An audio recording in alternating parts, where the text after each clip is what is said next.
From JD News, live from Draper, Utah.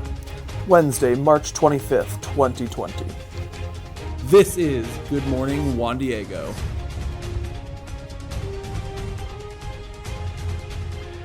Good morning, JD. It's Wednesday, March 25th. It's a C-Day. We're coming to you live from Mr. Christiansen's room. And I think he's here doing some work back there. All is well. I'm here with Dr. Colosimo. I don't know about you, but I totally screwed up the challenge today. I slept in a different bedroom last night, and I didn't know where I was to get out of bed this morning. So, what was the challenge? Refresh my memory. The challenge was to break up your routine and get out of bed on the other side of the bed or the wrong side of the bed, and I screwed it up. So we probably ought to give them a few opportunities, a few days to think about doing that. Give it a couple more tries to get out of the wrong side. Let me tell you what I did. What did you do? So I knew this wasn't going to work because I've done it before with my wife. So that if I were to have gotten up out of the wrong side of the bed, I would have crawled over Beth like I've done before, and I know she was not going to be happy with that. So what I did instead is, instead of getting up out of the wrong side of the bed, I got in out of the wrong side of the bed. So last night when the two of us went to bed, I took her side of the bed, and oh my God, she was so like, what are you doing? She did not handle that well at all. She looked like you were an alien. What have you done to my husband? So it's like, okay, it's weird how that is because it's the same bed. I slept on one side, she slept on the other like we normally do, but I just flipped it. But she could not get to sleep. It's incredible. Wow. So here's a deal for you, students. Anybody who sends me or Mr. Tack an email, and you send us an email with your story about how you got out of the wrong side of the bed, Mr. Tack will have another gift card for you. You know, it could be how you got in out of the wrong side. It could be any version of this, but it has to be a thoughtful email. So let's go on to that. Now, it's time for us to pray. I believe we're going to go to Mrs. Flanagan, who is from her house. And Mrs. Flanagan, would you please lead us in prayer? Good morning, JD. This is where I pray in our home. Every morning I wake up, I have my coffee, I light my candle, and I come to this spot to pray. So, for today's prayer, it's coming from the book Bread for the Journey by Henry Nouwen, The Healing Touch. Touch, yes, touch, speaks the wordless words of love. We receive so much touch when we are babies and so little when we are adults. Still, in friendship, touch often gives more life than words. A friend's hand stroking our back, a friend's arm resting on our shoulder, a friend's finger wiping away our tears, a friend's lips kissing our forehead. These bring true consolation. These moments of touch are truly sacred. They restore, they reconcile, they reassure, they forgive, they heal. Everyone who touched Jesus and everyone whom Jesus touched were healed. God's love and power went out from him. When a friend touches us with free, non-possessive love, it is God's incarnate love that touches us, and God's power that heals. And then after I do a reading, I go to my one line a day book because that's all I can handle. I'm not a big journal person. And I go to today's date and I write whatever comes to mind. So I miss human touch. Hold me close, God.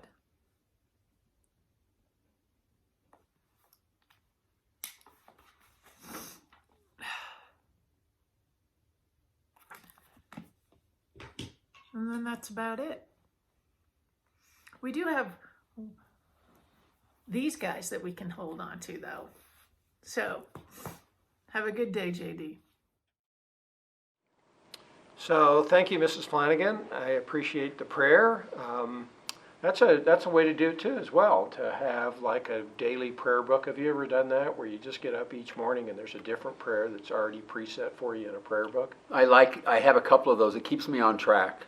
sometimes I don't know what to pray about, and sometimes the book gives you just the right thought I've to never pray done about. that before, but maybe I should try. I've always tried to use music or thoughtful thoughts for the day that come to me in an audio way, but that's a different way. You know, hit up Mr. Saltz. Mr. Saltz has a really great one that he uses that it's actually very thoughtful and intentional. So talk to Mr. Saltz about what he's using. It might be a good option for you.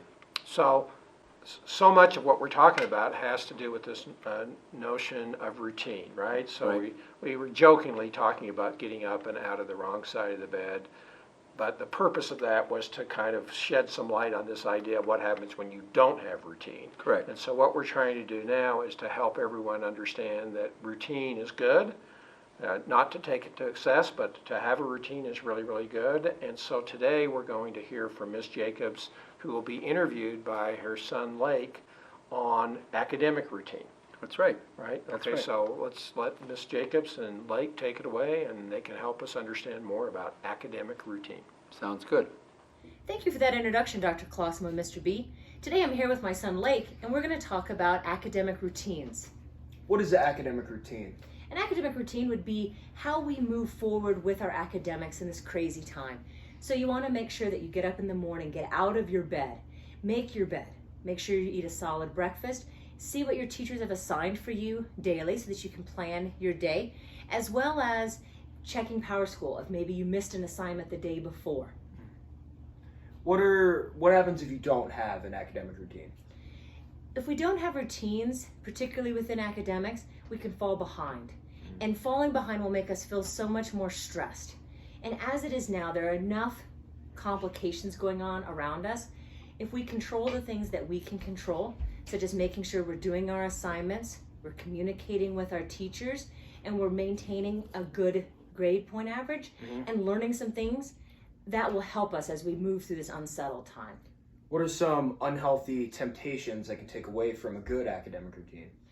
Well, our phones are a number one distraction. So remember, if we were in school traditionally from face-to-face classes, we wouldn't have our phones, they'd be in our backpacks. But here they're with us all the time. In fact, last week I had to just turn off my phone.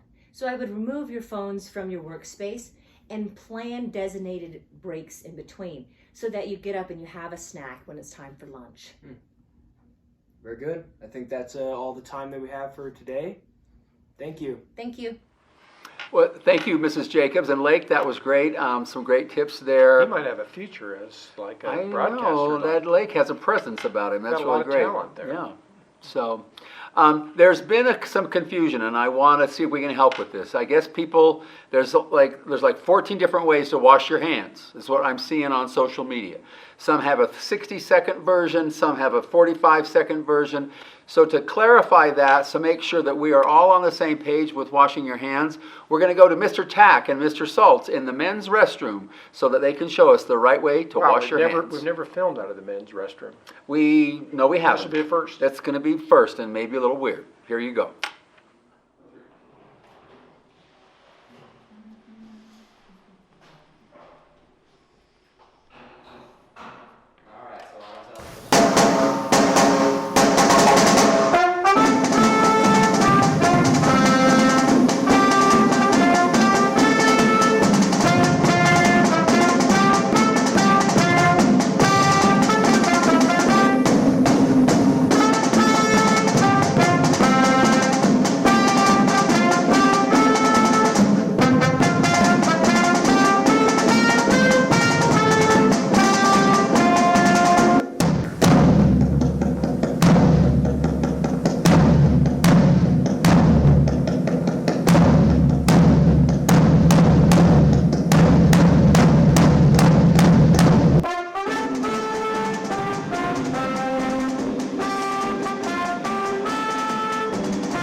I don't know about you, but I will never wash my hands the same way again. So keep fighting on to victory. How long has it been since you've sung that song? About It's a been million years, yeah.